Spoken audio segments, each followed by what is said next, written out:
Aynen. Esselamu Aleyküm. Elatdaşlar, abunaçılar. Yine pazar vayatamız. Aktıkın toyu. Aktık kızlı çıkarıyatır. Dörana cuma boyuplara düşüyordu kızı. Yine.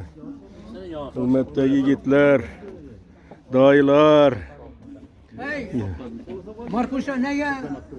Yedi çatayılık kamazı. Bu adam da hani şular. Kuda kalasa bir yengilikli oladı. İnşa adamla bir kamazı var. Şulardan taşıp. Çatayılık kamazın ne ben? Çata. Kanı zahirden böyle de. Yaxşımızlar, yurttaşlar.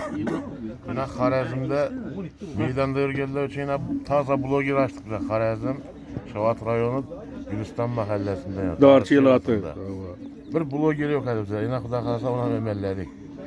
Şuna şu like basıp patpisket para versinler. Ertesimiz var, şaşlıkçılar var, pazarçılar var.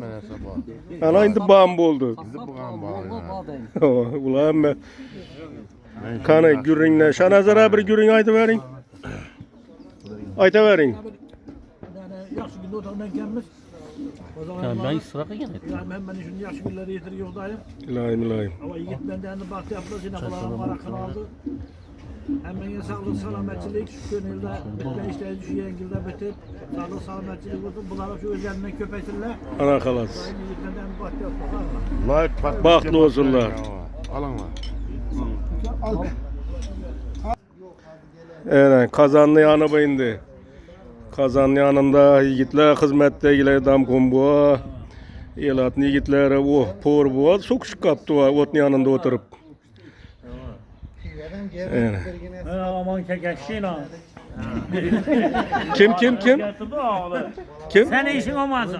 Aytına bir gülün. Yok, yaşlara. Ha, sağlık amallık olsun. Şu yaşlı bargayında baktı açılsın. Devlete yakına çolaşıp bargan bolsun. Kudaçılıkı 1000 yılçılık olup bu kalender ablanı, Cuma Cuma boyu. boy ablanı indigil şükürlerden yaptırak oğlu olsun, kızı olsun. Birgelikte şu beşik toylada oturuş hemmemize nasip etsin. Hemen şunu yaxşı günlere yetireversin. Ortaklar. Ana kalas. Sağ aman bulunlar. Ana kalas. Por bu kanın. Elini hizmetindesiz burayla değil. Koçkarı bilen koca kalsın bahtlı bozula Hudayım. Yüzünüz kızarı iki tuttu o. Abi kıyamet etse bir bu min doma yetmedi. Çayçı yigitler. Baba bu döşelip de başkan alam. İhtimal. Yaman götürü. Ayımın danıştırdım hele. Şunun bir yengilikleri var bunu. Kuda kalasa kamazın ne temiz mi? Baba.